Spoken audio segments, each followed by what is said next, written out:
something, it's really not the right thing. He'll download something in you, and it's for later on. And when he gave it to me, I had just had surgery at home with recuperating, and I just started moving forward. And I began to ask him what he wanted me to do with that. And all my adult life, I've always loved to encourage people and push people on, not knowing that this was going to be my future. But from that point, November the 21st of 2015, that was the first Moving Forward seminar. And the topics I discussed is your dream, your visions, and your goals. I reassure people, your dream is possible. You have greatness within you. Sometimes people have dreams, they have goals. They don't know the avenue which way they're going to go. But I let them know, I'll be your biggest cheerleader, I'll be your biggest fan, and I'll be your coach to coach you through that journey. I'm not saying I have everything sold up, but those things that I have a niche to, I'll walk you through that. Some of them, we may be walking together. Those who aren't able to write it down and don't want to watch the whole live feed again, could you give them your phone number and your social media sites so that they can get a hold of you in regards to your event Saturday, and maybe they need you as a coach? Right. Okay. The contact number is 601-274-3429. My website is coachgigi.com, COACHGIGI.com. My Facebook name is Gigi Gates. That's my personal page. My business page is, there's a Coach Gigi site and a GNX transformation page as well. And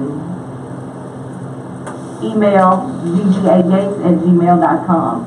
Please feel free to call me at any time. Email me. I'll be glad to assist you on your journey.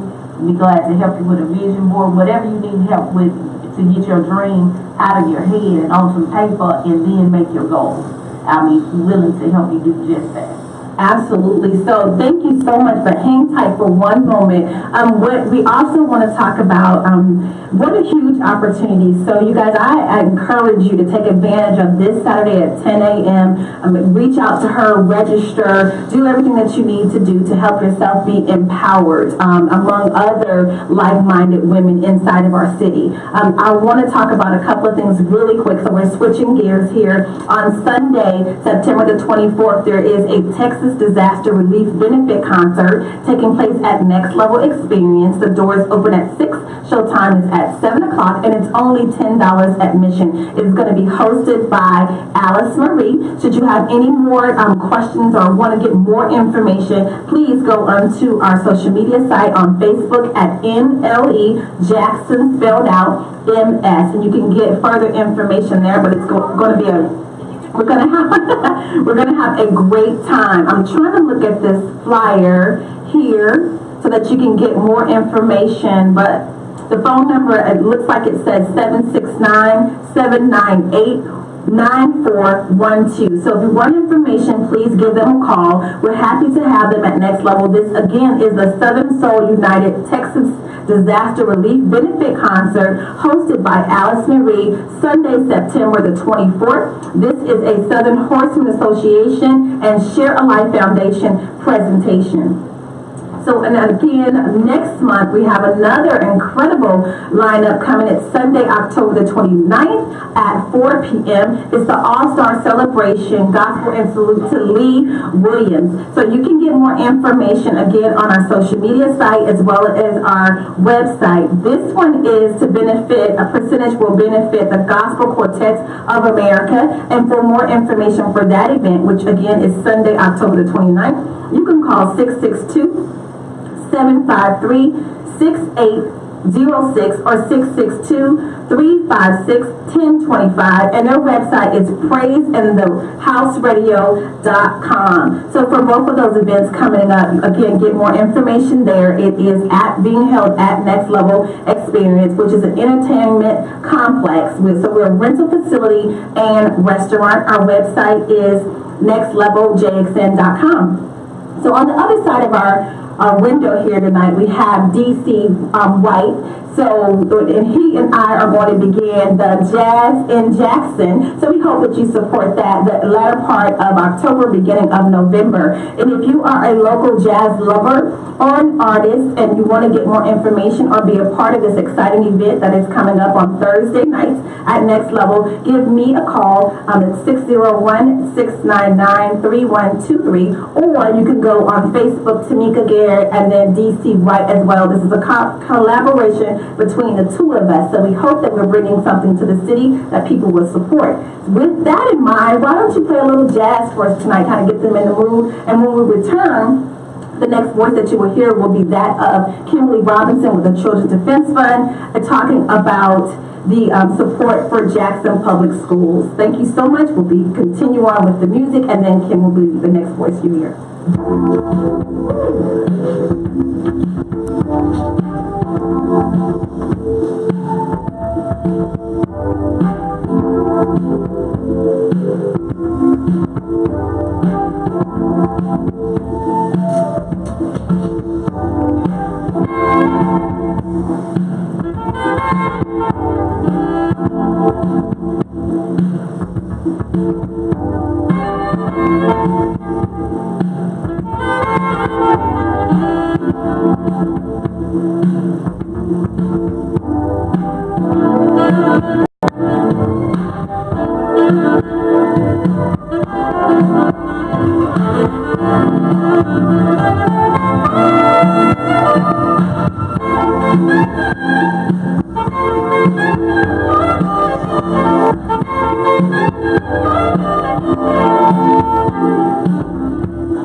Good evening, and thank you for tuning in to WMPR 90.1.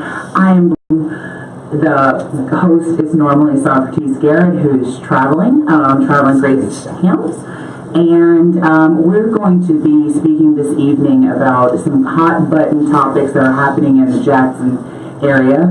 I have with me here a student from Murrah, Mayana, and she's going to be telling us a little bit about, the student perspective. We've been talking tons about the JPS takeover and working on behalf of advocates in the community and people that actually support JPS staying a community school and that there not being a state takeover, that not happening, and allowing the community to let us fix it.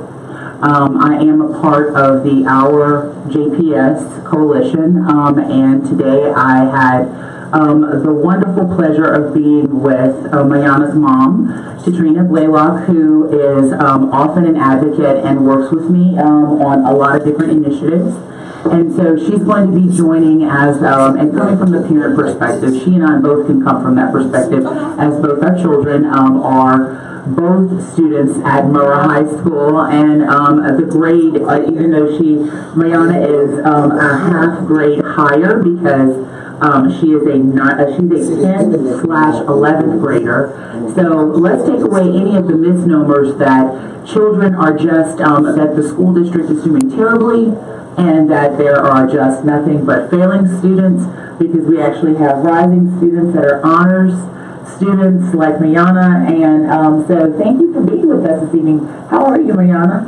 I'm okay. And Katrina, welcome. Thank you for having me. Well, I'm gonna, I mean, because I get to talk to you a ton, Katrina, and I know that you have a lot to say.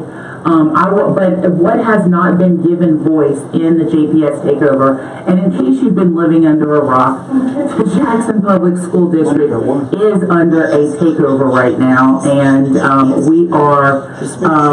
we're facing our school district has been placed on probation, and that probation period, because of several infractions after an audit, they're up for review tomorrow in front of the Mississippi Board of Education. And so there will be a recommendation that will be handed down. That recommendation can go one of two ways. We are asking for just a little bit more time and to let us correct the actions. Let the community be a part of, how this is remedied, and the corrective action plan that's actually been put in place, and let them actually have an opportunity to correct those things. Also, let them be properly. Hey, my sister, no worries. Thank you so much. This is Tamika Garrett, so thank you so much for calling in. I'm going to switch you over to Kimberly, and then you'll be live, okay? Oh, my pleasure.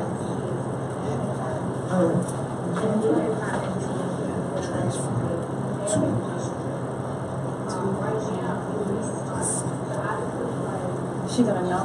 Yes.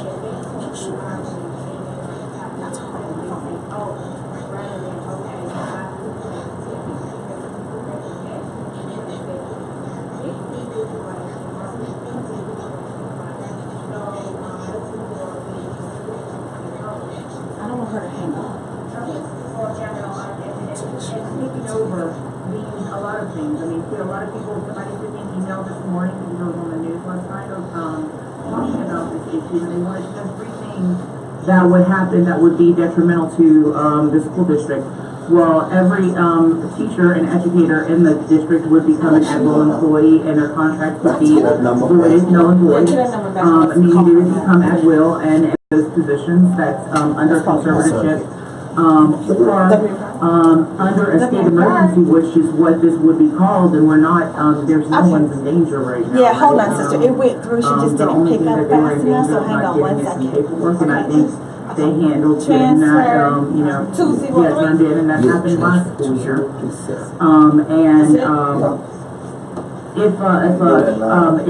case of a state of emergency, the governor does also have the option to bring in a management organization that would actually manage all aspects of the school district, from the education part to the financial part to the administrative part.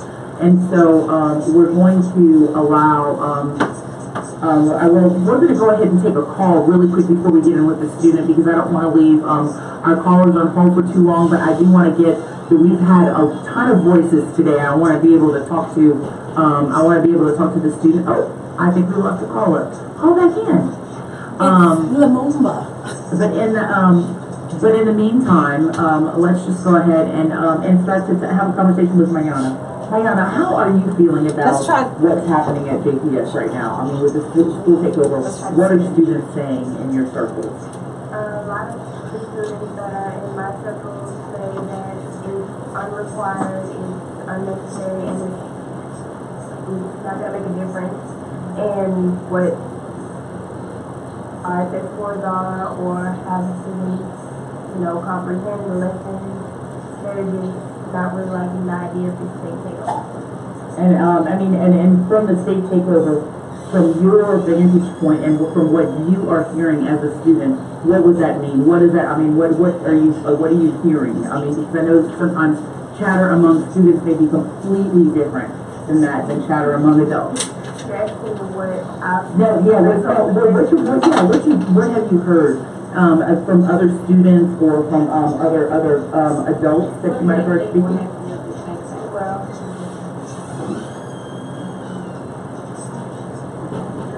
hold on. Think about it really quick. I just want to make sure we hang up on her. Hi, Rakia. Hi. How y'all doing? Hi, good. I want to welcome you to the show. For the listening audience out there, we also have an additional guest that will be joining us this evening, and she's on the phone right now.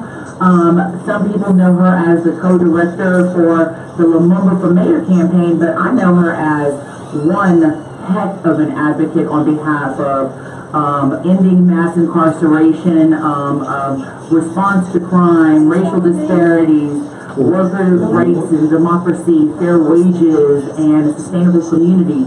So, my sister, welcome, Rakia. Thank you so very much. Thank you for having me. After this session, this is a really important issue.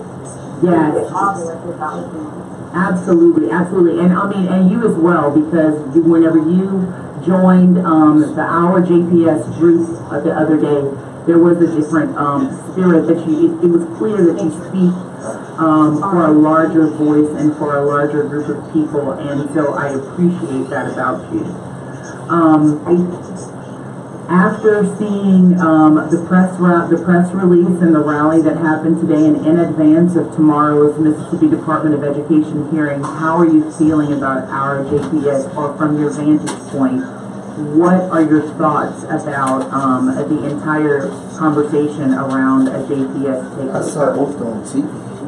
Well, one, I thought that today's rally was just really an amazing show of unity across unity and diversity across Jackson. Everyone coming together, no matter what side of town they were from, no matter what race or color they were from, what economic class they were from, really to show support for JPS. Really to show that we as community can really control our school district, and we don't need the state to do that. And that was really amazing. I mean, I just did an amazing job of bringing folks together and really spreading the word of the importance of this issue. So I was really enthused and motivated today, encouraged today by the showing of support. I think that the case was made very clearly. It was made by the mayor, it was made by the city council president, it was made by the teachers, by the school principals, it was made, I think Dorothy Carson laid it out as plain as possible, right? Absolutely. He laid it out as plain as possible when he indicated that, this doesn't really be a true need, right? If there are no performance issues that were really considered in the audit. And so that was really, he laid it out kind of clear, that it was really about money. It's really about determinism. It's really about the state coming in and taking resources and power away from the residents of Jackson. Right. And also, to what Dorsey Carson also added was, he went down the list of the different school districts that have been taken over and that have not seen an ounce of improvement after coming from under or being currently under conservatorship. He went over Tate County, North Panola, Indianola Public Schools, which is now a consolidated school district and from under conservatorship. He went over Scott County, which is the Forest School District. And he just went on, and he talked about there not being any major improvement. In fact, there's a study that was released that shows from the Center for Education Innovation that shows that this across the country, when state districts have taken over, that there's not been much improvement for students. So what gives, and why is that process, why are we so always late to the game? Why do we use these antiquated and ways that aren't working? What are your thoughts on that? Honestly, I think that we are caught off guard most of the time. Many of us in our communities are so focused on making sure that our children are getting an education, making sure that we are just involved in school, right? Involved in our child's education. That we are working several jobs. Many of us are working jobs that require us to have long hours. That we're often denied because we don't know what the state is doing. In many of these places where state takeovers have happened, they have happened basically overnight. They haven't necessarily happened in short periods of time. And they've happened in ways in which, in some of these ways, including I think in Jackson, you know, we have seen where the state has tried to create its own narrative of what is really happening. And we began to believe that. Because every time we hear that we failed in art, right? No one really tells us what we failed in, right? They don't tell us that it wasn't anything that was actually about ourselves. One was education days, that is really about our paperwork. Right. Student, and we still want 2-3 minutes at the end. And so we began to believe the narrative that our children are that our future that our administration are doing I understand that. and thus But she is definitely 5 minutes. right. I think, you know, Oh, yeah, she does great. about a lot. See, when I did that, just show you should have thought, yeah. What organizations and coalitions like ours here, I'm just happy so she won't see me. Like that. Like, community engagement and development ability to develop solutions, right? Community engagement and developing solutions instead of being peripheral to the classroom, right? So oftentimes our, you know, local municipality officials, you know, will be working with the state to try to prevent these things, right? And coalitions and community members may find out about it, you know, at the later hour as opposed to the earlier time of the conference. Right. So that's something I think here in Dublin is trying to do. And I think that the coalition, ours, JPS, and a number of other organizations that have been working on this issue for years have truly been trying to put that time to make sure that community is actually in the forefront of information as opposed to the last thing so that we don't exclusively be in the action, that instead we're actually being proactive. well, they got people watching, but That although we come in, you know, at the very end trying to interface takeover, I think, you know, coalitions and organizations in Jackson immediately when we learned of the possible takeover about a year or some change ago, you know, really where we had moved to prevent that. And every year, something else is not. Every year, something else is not. And I think now people in Jackson are really not taking and how really involved with people in Jackson and moving forward. And I do government of all of mayors. And I trying to really develop community engagement aspect that we will have this information sooner instead of later. And so we'll be ahead of the curve as opposed to behind it. Right. One of the things that brings me to thinking of behind the curve was the thing that was most alarming, which was the code section written in the Mississippi Department of Education's law that was actually inserted and changed this past legislative session. And I know you'll get this because you are an attorney, and it says whenever the specific code sections come out of 3717, 13 through 17, and 371713. Whenever the governor declares a state of emergency in a school district in response to a request made under subsection 12 of this section, the State Board of Education, in its discretion, may assign an interim conservator. Now, that was something that we were accustomed to, but it also says, or in its discretion, may contract with an appropriate private entity with experience in the academic, finance, and other operational functions of schools and school districts.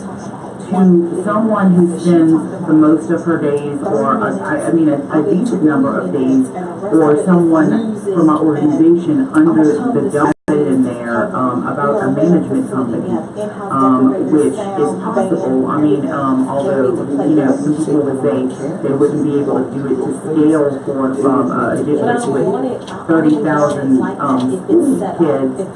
It is something that could certainly be thought about, especially with a lot of organizations out there running for-profit entities or taking and breaking up these districts into private, you know, and having them run by charters or virtual private charter school organizations. That wasn't something that we saw or thought as possible before, but we see it now. You come from a far larger urban area that with your work, living in the New York City area. Were charter schools seen as something that that are seen like Just they not are the bar, here 'cause people as know it's predatory as they don't are. want to be discouraged to the gospel people who are coming. Absolutely, you have excellent questions, and absolutely, and university, charter schools are absolutely predatory, and actually, you know, if you look across the nation, look at most cities, I mean, look at the state, look at New York, where charter schools, literally, most of the schools are charter schools. Right, now, well, every school is a charter school. I think the last one just switched over. The Recovery School District. So, I mean, the last one was Benjamin Franklin, and Brendan Principal was over that school, and they just converted. I don't think they've seen any great gains, though. At all, at all. School system is doing far worse than it did ever, you know, before Hurricane Katrina, before that switch. And the New York charter schools are feeding grounds for young people in provisions and education security. They're feeding grounds. Young people are often, you know, kicked out of the charter schools because they don't wear their belt the right way, or they don't wear the right color clothes that day, or, you know, numerous reasons, they just don't make the grades, right? The charter schools, because they are for-profit, because they are normally funded through additional resources from private entities, you know, there's an economic gain. So what you create is when kids for cash, right? Right. You know, you get the right kids in the city, and the right number of kids in the city, and you're making big bucks. Right, and that results in the Jackson Public School District having to write a rather large check to charter schools right now, where a large, and they have about 30% or higher of those students returning back to the actual school district, but those funds don't return with them. But we're still left to educate each and every child that walks through the door. So those are creating disparities. Well, Rakia, I do appreciate all that you're doing, and I do want to talk to you even more at some point about the prison pipeline and the school to prison pipeline, and how we go about trying to dismantle it, and talking more about what you're doing in the area, and how we can continue to work together. But I know that you'll always be there to lend an ear or a voice to the people. And so I appreciate you for joining us this evening, and this certainly is not going to be the last conversation that we'll have about this or any other issue. Thank you so very much again. Okay, thanks. Have a good evening.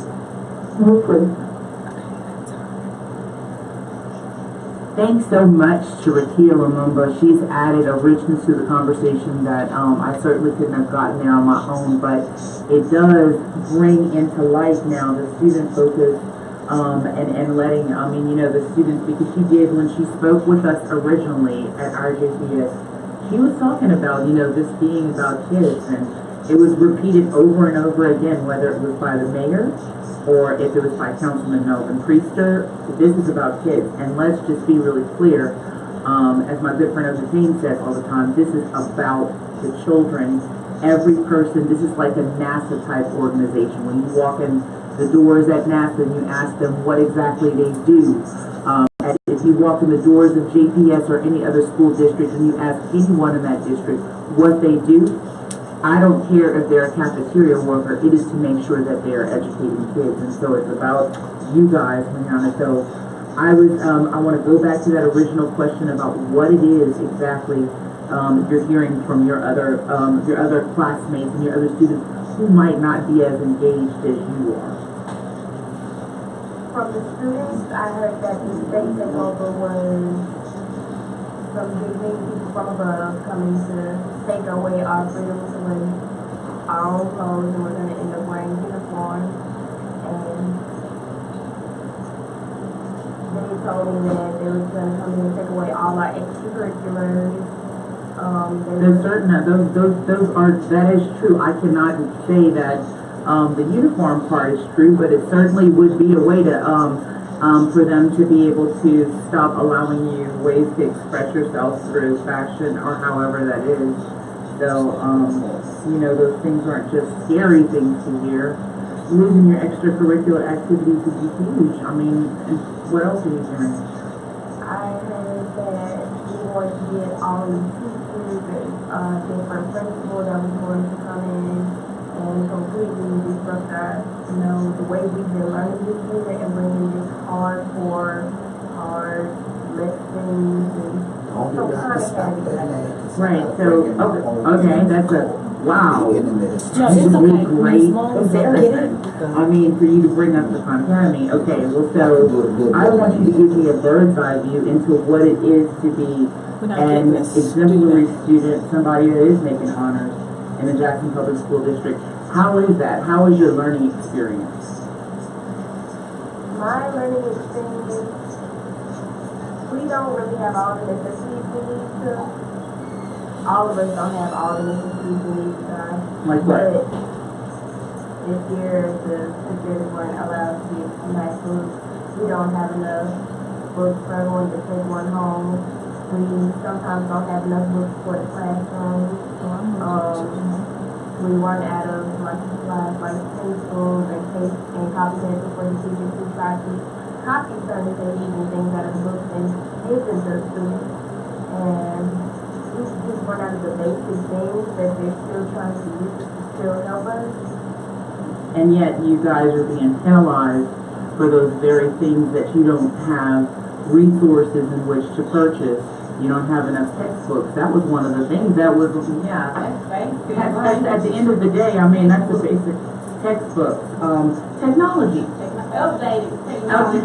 Let's say that updated technology, because some of the computers that I've seen in some schools, and at one point I'm speaking because I am a former teacher with Jackson Public School. Some of the technology in the school is outdated. It's very outdated. So we want our kids to be able to compete on an international level, not national, because we're moving into an era where we need to be able to compete internationally, globally with other kids. We are not there. If I'm working on a computer that still has Windows 2003 on it and it's 2017, that's an issue, that's a problem. When my child or your child doesn't have a textbook, not a MacBook, because a MacBook is considered kind of to be a luxury, but a textbook, it should be a textbook for every child in that classroom. I took a textbook home. I remember filling out the card, putting your number on there, having your parents sign saying I'm responsible for this textbook. We can't get basic textbooks in the classroom. So if it's 50 kids in the classroom and I have 40 textbooks, okay, so I have to decipher, okay, do these kids get along well enough to share these textbooks? And what about the kids who have to go home and need to read a little further in depth? I need you to fund those basic things. I'm not asking for, MacBooks and Apple laptops and all of the computer rooms and iPads. I'm requesting basic necessities. Copy paper. Right. And I understand the request for basic necessities, but at some point and on some level, we have got to fund fully fund a right now, this generation, this time and place education so that our kids are able to compete with those coming from other districts that do have this technology in place. But what's ironic is the state that funds it is the same state that wants to take it over. So it's like I'm being bit by a venomous snake, and then you want to turn around and say, but hey, I got the antidote. Right, no, I mean, and that alone, that entire theory is predatory. So, I mean, it's predatory to say, I'm going to be the one that's the oppressor. So I'm going to oppress you, but then I'm also going to save you at the same time. So I had never heard of no oppressor and no saver at the same time. How do you feel about that? I mean, you're sitting here with an actual iPhone in your hand, so you understand the technology, you know the technology of a MacBook. What are you guys doing? How are you coping? And how are your teachers making it so that they're offering you a fair and equitable learning experience? Due to the loss of, not having MacBooks this year, a lot of our teachers actually plan their lesson plans around us having MacBooks, which was an inconvenience because when school actually started and we didn't have them, so they had to bend their lessons around trying to give certain kids who did not have devices at home or cellular devices, trying to get them printout copies or just a way for them to either do it at school or hand out so they can still get their grade, and then sometimes that's just not enough. You just have to have, you know, research that you can do with that MacBook. Well, and I'm speaking to I'm speaking in large part to an outlier because I am assuming, and I think I'm pretty good with my assumption, that you guys have technology at your home, right? We do. No, they have it, but I mean, that's to say it's not offered or available to everybody else. My kids have friends that don't have, you know, the basic. Most people live with the mind concept that what you have, someone else has. I have a computer or a laptop at home. I have internet access at home. So the next child has internet access at home. And it doesn't really work that way. Like say for instance, I stay next door to you and you assume because we're neighbors, well my daughter has, you know, this MacBook Pro so she can do her homework, well little Sally next door has afforded the same opportunity, and it's not always that way. No, I mean it's about every house has their own bare necessities, and that can mean something completely different to the next family. So I mean it's unfair for us to think that. And our library systems are very underfunded, and so they don't have the most up-to-date technology anymore. So, I mean, we put together these coalitions, and we're working on behalf of you all, the students, and we weren't able to, because it was during school time, and because tomorrow's hearings are during school time, we weren't able to say anything or get a student voice. What if you were talking to or presenting to the State Board of Education right now, what would you say? I mean, in your most honest, heartfelt voice, 30 seconds. I most likely ask them the question of how come the districts around us, we're all in the state of Mississippi. We are in Jackson, we are in the capital. How come you can't fund the capital, but you can fund Madison, they're fully funded, you can fund Clinton, Pearl? They're actually not fully funded, believe it or not, but go ahead. They do, I mean, there's a higher tax base there, and so there's a larger share of the taxes that do go directly to the school, but then there are other businesses that adopt them, and we had this conversation today about going back to the model where churches and businesses maybe did a sponsored school, but we ask us so much of churches, you know, I mean, we ask them to stand in the gap for the sick and shut in while we refuse to expand Medicaid. We're asking them now to fund MacBooks for a school district or for a state that will give out tax cuts that are so minuscule you don't even feel them in your paycheck, but won't fully fund an equitable education for every single child. So you start out by saying that, and you round it off by walking them through your day and telling them how it feels to be you versus someone else in the next county that you're competing against for the scholarship. So a day is Mayana. Yes, a day is Mayana. You make it work and you grind with what you have, but not everybody is as resourceful as you. So what is a day in the life of Mayana and every other JPS student?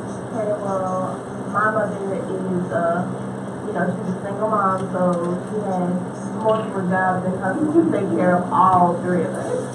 Absolutely. So I have to wake up a little bit earlier to help with my younger siblings, get them ready.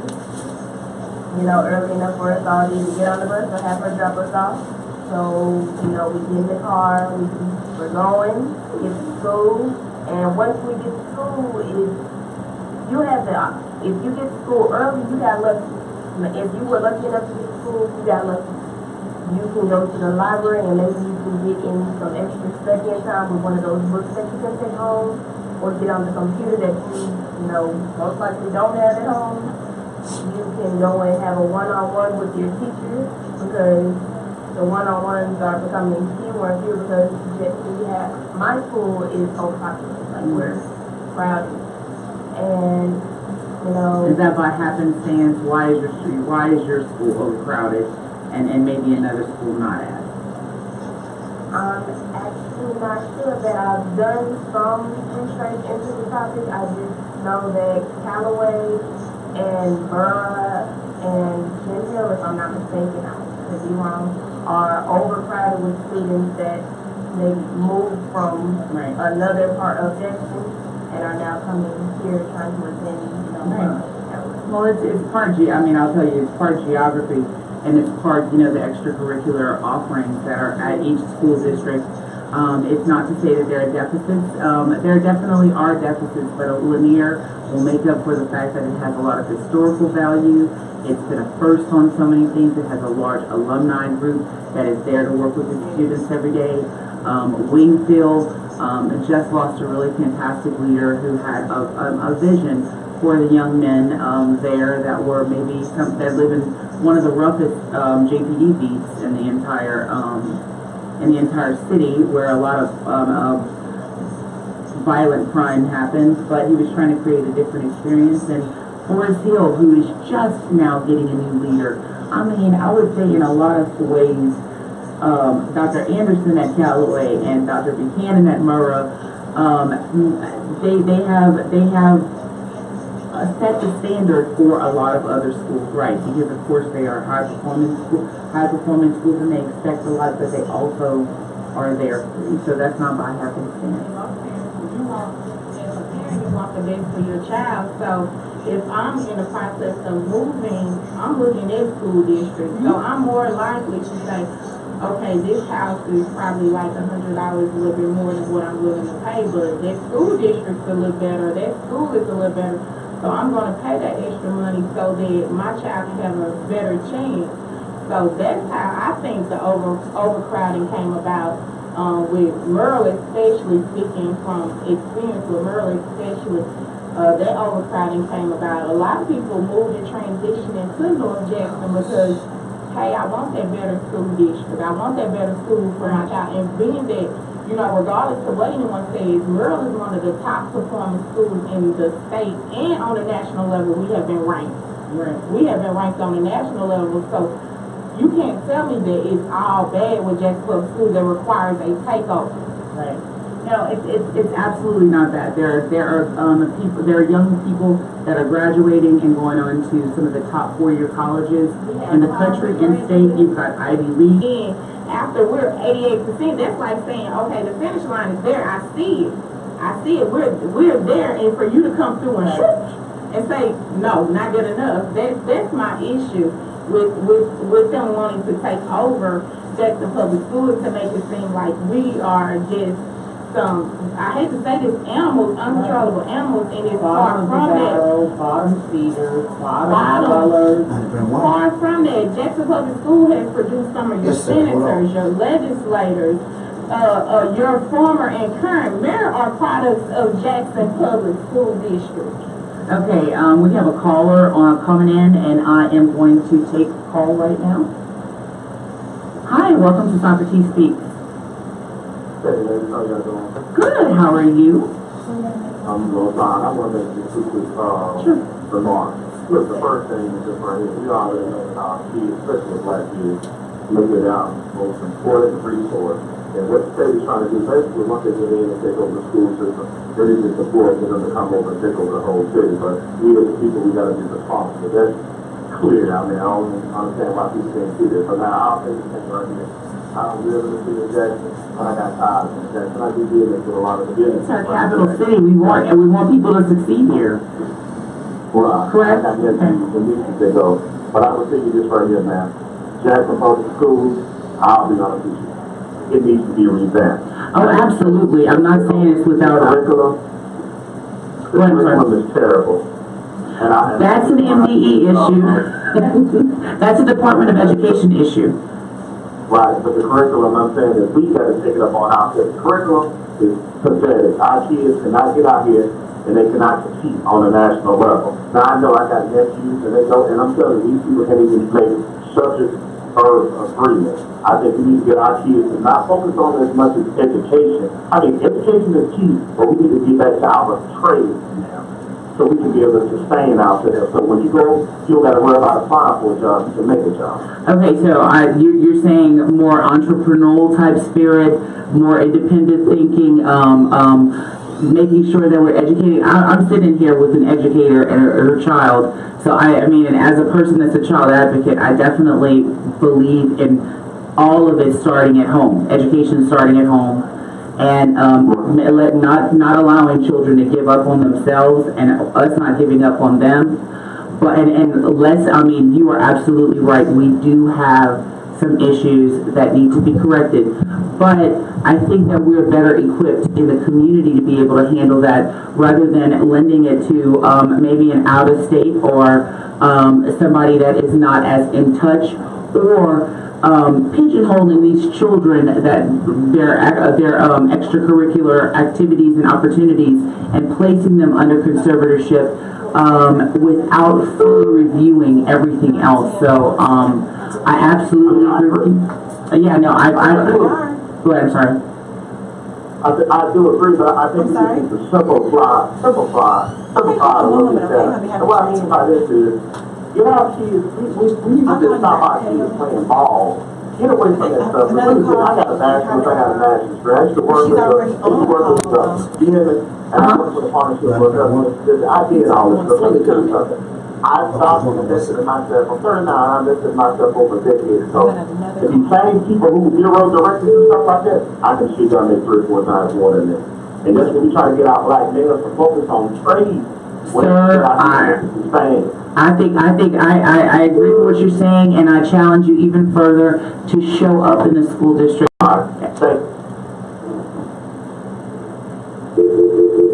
Sorry, I lost the caller, but I'm going to allow Ms. Blaylock because she was chomping at the bit, but she wants to respond.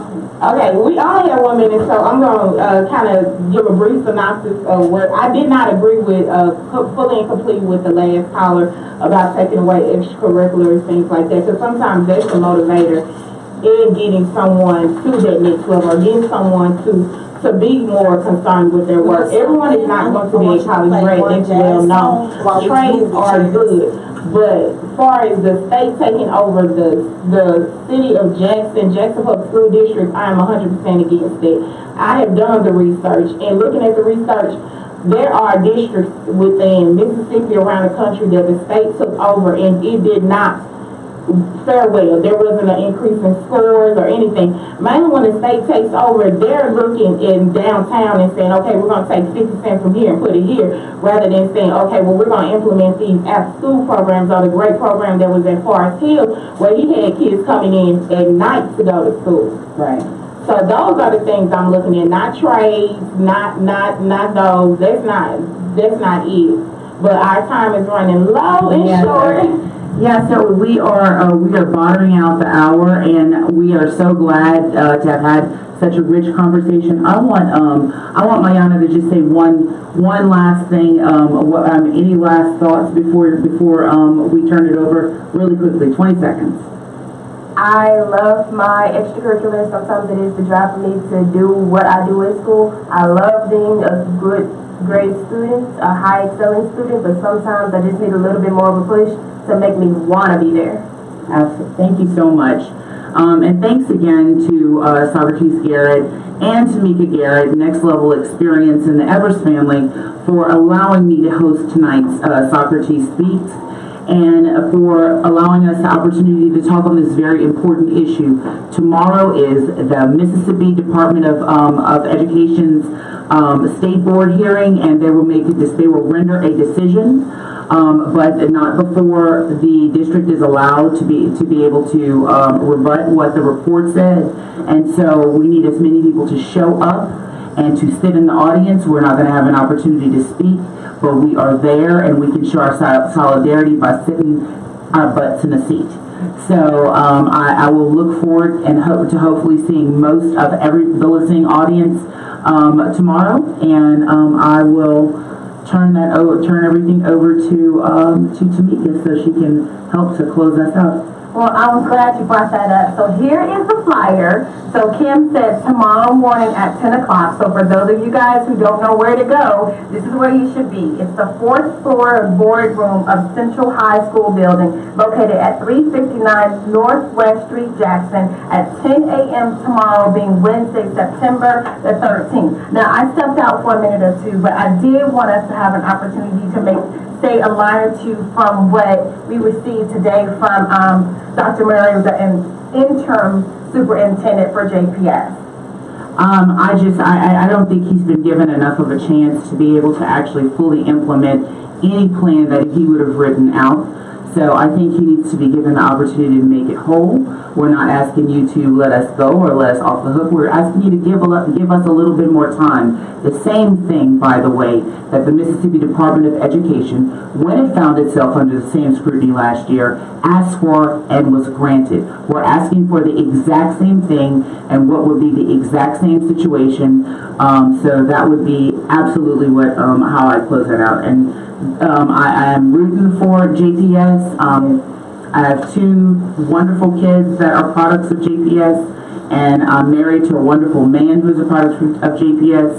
I'm fully vested, and it's all about our JPS. Go to our page and sign up and like it and get updates from us. What's our page? Our page on Facebook, which is all you have to do is rjps/rjps, or go to www.rjps.org. Okay. And then sign on here. It says you can sign a petition at, I guess it's not too late, www.rjps.org. Thank you so much for listening, for watching us. Of course, I want to take the opportunity to thank all of our guests today, and our host did a wonderful job on Socrates Speaks, the one and only Kimberly Robinson. Stay tuned for next Tuesday and every Tuesday on Socrates Speaks at 8 p.m. until 9, right here on the 2-3. Allow us the opportunity to bring your vision to life. And you can also call 769-447-4518. You guys try to stay dry out there, and we will see you next Tuesday. All right, DC, take us out with a little jazz. Gotta love it.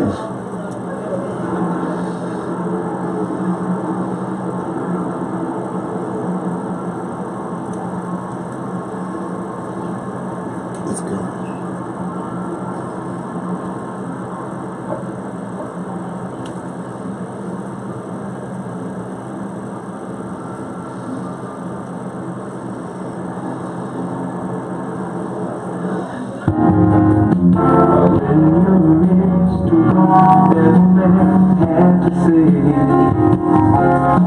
Cause every generation of